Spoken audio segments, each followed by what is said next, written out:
Are we more easily offended these days? Why is trust so low amongst teams and even families? And while I have theories that you may or may not agree with on how we got here as a society, that's not the point of today's podcast because while the world needs healing, I'm not a licensed therapist, but I am a 20-year HR pro that has seen way more drama over my career than I'd ever like to admit.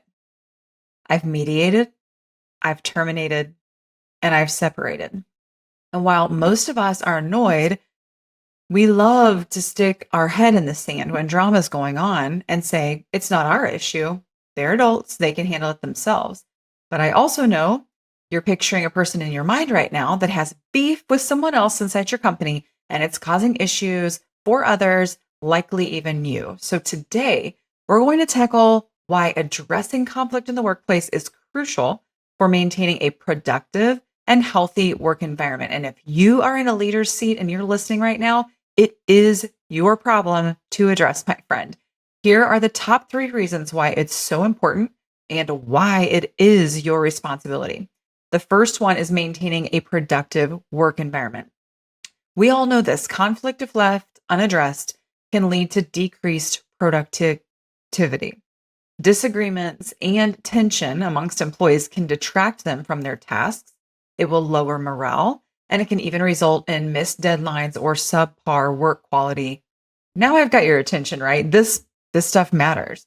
It is the employer's duty to ensure that the workplace is conducive to productivity, which I can assume if you're listening, then you agree that you want your business to be productive. So you're up to bat here. By addressing conflicts promptly, employers can keep teams focused on their goals, ensuring that disputes do not hinder overall performance. Second reason why this is your responsibility, preventing escalation and legal issues. Unresolved conflicts can escalate into more serious issues, including harassment, bullying, and legal disputes. The longer a conflict persists, the more likely it is to lead to hostile behavior, creating a toxic work environment.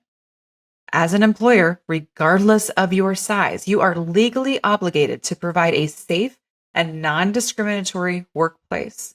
Addressing conflicts early on helps prevent situations that could lead to legal action, protecting both the company and your employees. The last reason why this is important and why it is your responsibility is preserving employee morale and retention. Persistent conflict can lead to dissatisfaction, increased stress, and higher turnover rates. Employees who feel their concerns are ignored may become disengaged, and top talent may leave the organization in search of a healthier work environment, and I would encourage that they do if it's not going to be addressed. Employers are responsible for creating a positive work culture where employees feel valued and supported. By proactively managing conflict, employers demonstrate their commitment to employee well-being, which in turn boosts morale and helps retain valuable staff. If you say culture matters, I would argue with you, it really doesn't matter that much to you if you're not addressing the drama. I know none of us want to get involved in it. I know it's so easy for us to say like drama-free zone. I don't want to get involved, but it is our responsibility. So listen, Linda, this is on you. Addressing workplace conflict isn't just about resolving individual disputes. It's about fostering a work environment that is productive, legally compliant, and supportive of employee satisfaction and retention. Handling conflict amongst team members is a crucial skill for both leaders and HR pros. So I'm going to give you some strategies tailored to both leaders and HR staff to effectively manage conflict. I'll start with leaders first, but if you're not an HR pro leader, you're going to want to stay through the whole episode because at a minimum, you want to make sure that your HR person is addressing these things. So here are some tips. First, address the issue early. Don't wait for conflicts to escalate. Address them as soon as they arise to prevent tension from affecting the entire team. Early intervention can stop small issues from growing into major problems. In a previous life of mine, I had an individual who was just a pot stirrer. We all know a pot stirrer, just a giant wooden spoon this woman would stick in this pot almost every single day. However, she was tricky. She would bring in treats for the office. She was kind of the mother hen, but then she would like collect all the little gossip and then spread it out like wildfire and just watch it envelop the staff. It was insane. So when I got there, it took me a little bit of time. First thing I did was do stay interviews with every single staff person and learn about their roles, what was hard, what was their favorite, collected a ton of intentional information. If you're not doing stay interviews, I highly recommend that you do. They are amazing for understanding what your culture actually is, because your culture is something, whether it's an intentional thing or not. Anyway, I collected through all of this that there was an individual that was creating a lot of angst, and you either had to be really close to that individual and like essentially feed her information, or that person would come after you. Total mean girl BS stuff. And this person was at retirement age. Just the pain, you guys, just the pain. I hope you're hearing the pain in my voice. So I decided I'm going to address this head on. The very next thing that I hear this person does, I'm hopping on it. And I did that. I hopped on it and I kept on it. And do you know that I got gaslighted for, I guess, feeding into the drama? And I didn't care. I kept on it. And the next thing that happened, I kept on it and I kept on it until eventually she filed a suit against me saying that I was trying to push her out of the organization. And the reality of it is, I would have loved for her to stay if she would act appropriately, but she was creating a toxic work environment. So I needed her to go. She was hurting everyone around her in the name of preservation of history. It was interesting. It was an interesting situation. She just wasn't in control anymore. I, of course, as the HR person at the time, like I had to take the fall, right? Like I was creating more issues because I was addressing a long-standing issue that no one else had addressed. So all eyes pointed to me for a while. So if you are an HR person or a leader listening to this, just know this is what you get paid for. Not to bury your head in the sand. It is to address the issues. It doesn't matter if it's a long-standing issue that no one else has ever addressed and you don't want to deal with it because the owner has a sacred cow or whatever the situation is. It doesn't matter. You signed up for this. This is leadership. And this is certainly what an HR staff person is here for. It's calling for broad shoulders, I understand, but the first thing we want to do is address those issues and address them early. And don't let off the gas until you can see that something's going to change. The next thing a leader can do is foster open communication. Encourage that environment where your team members feel comfortable expressing their concerns. Hold regular one-on-one meetings and team discussions to facilitate open dialogue and understanding. And I'll tell you, there were some folks who were really open with me until they saw me start addressing issues. And then some of them were like, heck yeah, we're going to get this figured out. Others were like, shoot, I'm going to get stuck in the crosshairs. And they kind of pulled back. Regardless, Pandora's box had opened. It was time to move forward, and I wasn't going to stop until it was resolved. And if it came up again later, I was going to address it again. I am here for the long haul, folks, when it comes to a healthy culture. So it's going to be painful. I'm not saying it's not going to be, but it is your responsibility to facilitate this in your organization. The next thing as a leader that you need to do is stay neutral. So let's put you in that mediator seat. When you're mediating conflicts, remain impartial especially during that fact-finding conversation. At the initial onset, when you don't really know what's going on, you truly need to hear out all parties, focusing on the facts and avoiding taking sides. This ensures that the resolution process is fair and unbiased. Now, at the time where you figure out what the problem is, go after it relentlessly. Like it's time. Obviously with grace, but with ultimate truth, we're going after it. But from the very beginning, we need to collect all sides and make sure that we have a clear view of the field before we march forward. Next thing as a leader, we're going to set clear expectations, reinforce the team's goals and expectations for behavior, and remind everyone of the importance of collaboration and mutual respect in achieving team objectives. This is not a one-time conversation. If you have a workplace that is unhealthy, toxic, full of drama, whatever that is, gossipy, whatever it is, we can't just set these expectations once and hope it gets better. You are going to be exhausted with the number of times that you're going to bring this up. You are going to start thinking you are the issue. You're the only one who cares. You're the only one really bothered by it. Don't let it go. Your culture is worth it. I promise you. So, speaking of facilitating mediation, one of the things that we need to do as leaders is arrange a meeting with the conflicting parties to discuss their issues in a structured setting. As a leader, guide the conversation. You're in charge here. You're guiding the conversation to ensure it remains productive and solutions focused. I see leaders say, okay, I'm going to get you both in the same room. I see them do that. And then I also see them, if you're not watching me on video, I'm crossing my arms, I'm leaning back, and I'm saying, okay, let's talk it out. And then we're just waiting as a leader.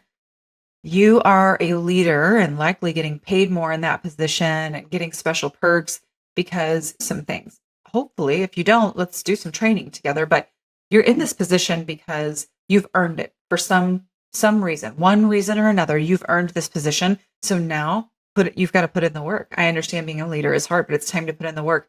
You need to help it go forward. You need to work through the mediation process. And if you need help with that, holler, or you can just Google like how to mediate a tough conversation. But you need to help it remain solution focused. It's going to be hard. It's going to be painful for these folks. You are here to help them forward. So speaking of that, the next thing we're going to do as a leader is encourage empathy. So we're going to help our team members that are involved in this conflict understand each other's perspectives, encourage them to put themselves in the other's shoes, which can reduce animosity and foster mutual respect. We need to make sure that they're giving each other the space to speak, that they're not only just preparing for the next thing that they want to say, they're actually listening to one another and then responding in an empathetic way. And you can help with that by modeling that behavior.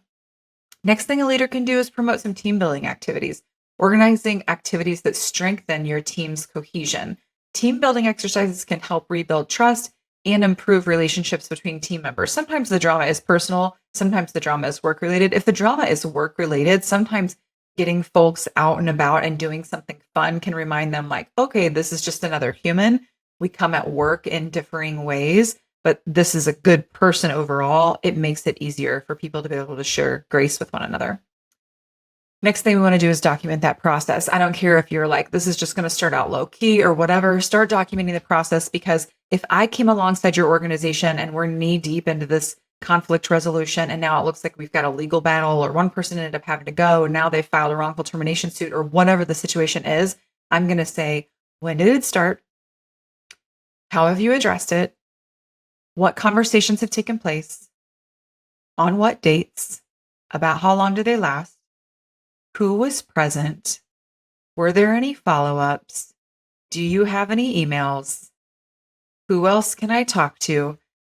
And from all of that, you're going to wish that you would just went ahead and documented the situation. Or let's say you address the issue, but then 6 months later, the issue comes up again. And now you're like, dang, I'm about to document this because I'm not going to keep going through the same situation. Well, if you had documentation from the previous situation, then you're able to say, listen, folks, we've been down this path again. It happened on X, Y, and Z. And at this point, now we're in final stages because I thought we addressed it. And now here we are again. It looks like we don't have changed behavior.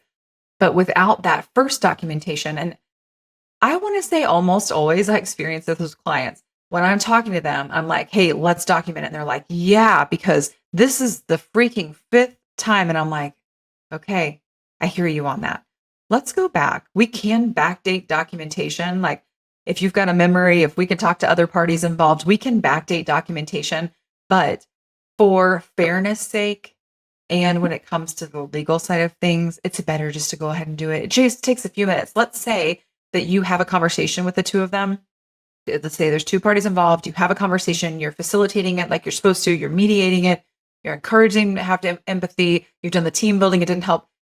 Once you have that conversation, as soon as they leave your office, anytime you've got a meeting with employees, first of all, hot take, block out 15 to 30 minutes in your calendar right after any kind of scheduled employee meetings so you can just document some notes or just breathe, honestly, because being a leader is stressful.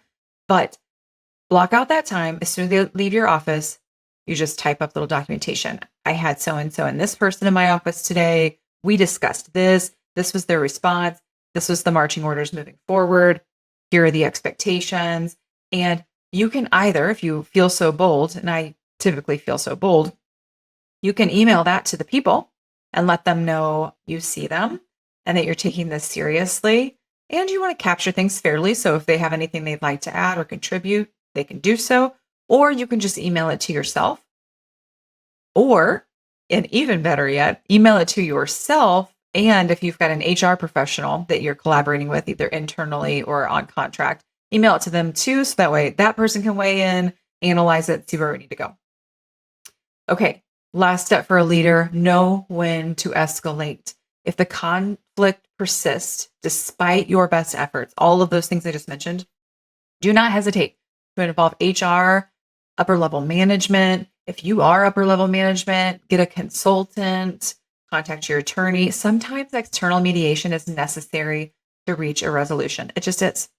All right, so let's jump over to the HR side of this. I've talked a little bit about it, but leaders don't check on me here because either you are HR because you don't have an HR department, or you have an HR department, but you as a leader need to make sure that HR is executing on what they need to protect your company and to make sure that there's a healthy environment for your employees. So the first thing that HR should be doing is making sure that they have a conflict resolution policy.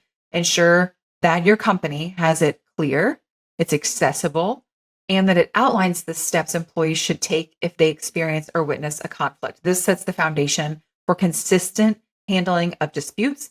And let's be honest, it also is really healthy to have if later there's an attorney involved, not your attorney, somebody else's, and they're coming to you. Here's the policy. Here's how we follow it consistently. Here's the documentation. Okay, next, HR Pro, train leaders on conflict management. We need to be providing regular training for managers and supervisors or team leads on conflict resolution techniques. Equip them with the skills to handle disputes effectively before they escalate. Next, HR team, we need to be offering those mediation services, serving as a neutral mediator when conflicts arise between team members. The HR Pro is going to facilitate discussions that aim to identify the root cause of the conflict and develop a mutually acceptable solution. HR, you're also going to offer confidential support through this situation. I know you know this, but you get the dish, right? The tea, the juice, the squeeze, whatever you want to call it. If you are a trusted HR pro, the dealio. And if people don't feel like you're confidential, if you go then share it, even if it's, let's say, peer level, another manager in another department, if it doesn't impact that manager, do not open your mouth. You cannot expect the organization to trust you if you are not trustworthy. So do things that put yourself in the seat to be a vault. Now, when we're being a vault, if someone's going to hurt themselves or others, obviously we've got to engage. If something in the business is at risk, we've got to engage. But otherwise, we're the vault. That's our role. We need to offer a safe, confidential space for employees to express their concerns.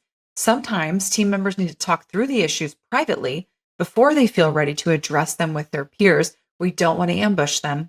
We just want to listen, maybe offer a little guidance if that's what they're there for, maybe a little coaching if they're receptive to it. But first we need to ask, do you want my opinion on this situation? Would you like a little coaching? Would you like to hear what my perspective is or what I think the other person's perspective is? You can do that. You need to ask for permission in that space because if they came to you with confidential information, this is a great time to build trust or you will be breaking trust. Next thing we need to do as HR pros is monitor team dynamics. Regularly check in with teams to gauge the overall mood and the dynamics. By being proactive and identifying potential conflicts, this is key. So we're observing interactions, we're listening to feedback, and then we can see, okay, there's some weird stuff at play. Now I'm going to talk to the manager. What are you seeing? It looks like we've got some tense dynamics. What are you doing to address those? Can I come alongside you? Next, we're providing resources and training. So offering resources like workshops on communication, classes on stress management, sessions on teamwork. Training employees on these topics can reduce the likelihood of conflicts. Next, we're encouraging a culture of respect. So working with leadership to promote a culture where respect and professionalism are non-negotiable. The first time someone crosses that line, we say, hey, this is the first time you've ever crossed this line, but we felt like it was out of character for you, or we feel like it's against our values or whatever that is. And we want to make sure we talk to you about this because we take this very seriously. we're going to reinforce the company's values in all of our HR communications and in all of our initiatives. It's not going to be any question of what the company values are because we're recruiting to it, we're hiring to it, we're firing to it, we're disciplining to it, we're measuring performance based on it, and we're having these crucial conversations and talking about it. The values are at the forefront. We're living by it. If we don't have them, create them. Next thing HR pros are going to do are follow up after the resolution. This is not a one and done. So after a conflict has been resolved, follow up with the involved parties to ensure that the solution is working and that the relationship is improving. Continuous support can prevent future issues. I know so many times we've got a ton on our plate. And so we did a conflict resolution meeting. The folks said they were going to work on it. We just literally never talk about it again. And then 6 months later, there is a fire going on that we now have to address, and we have to address it now. And one person's threatening to quit. It would be so much easier to block out a calendar reminder for ourselves that says check in with Lucy and Linda and see how it's going. And one of them might say, she's a horrible bee, but I'm dealing with it. Okay, how are you dealing with it? Why is she a horrible bee? Like, what's going on? And the other person's like, yeah, we're good. Okay, how do you know we're good? Have you tried to reach out? I mean, we're having some conversations that hopefully prompt some thoughts, some thoughtfulness in the employees, but that continuous support and those check-ins, let them know we care. Let them know we're a trusted confidant. Let them know we're watching it. Let them know that we're taking the values seriously. The last thing from an HR perspective is making sure that we're providing counseling sessions. So sometimes conflicts stem from personal issues or stressors outside of work.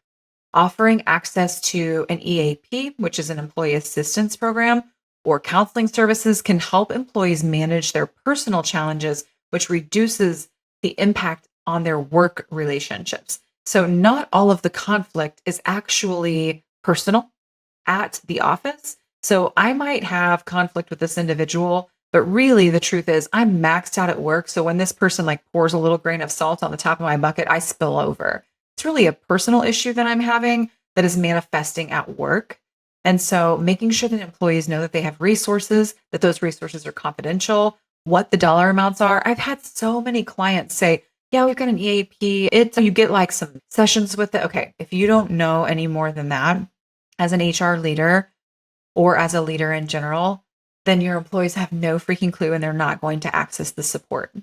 So you need to be able to say you get 3 free sessions with either a counselor of your choice or a counselor that's identified for by our insurance company. Here is the website. We're sharing the website with regularity. It's on the company intranet. Maybe it's coming out on a newsletter. Maybe HR does an e-blast every other month that promotes this as a service. We're also taking the heat or the fear off of going to a counseling session. We're communicating our benefits so they get utilized. We don't spend all of this money on our benefits. Between HR and benefits, largest P&L spend, and we all know this, it's a painful dollar amount. We're not spending all this money to then hope that it's not getting utilized. Let's remind folks what they're here for, what those services are here for, and help them utilize them. So by implementing these strategies, both leaders and HR pros can effectively manage and resolve conflicts, leading to a more harmonious and productive environment. And that's what we all want, right? There's so many times I hear leaders say, can't they just do their job? And like, yeah, they can. And there are some things that you can do to make their life easier.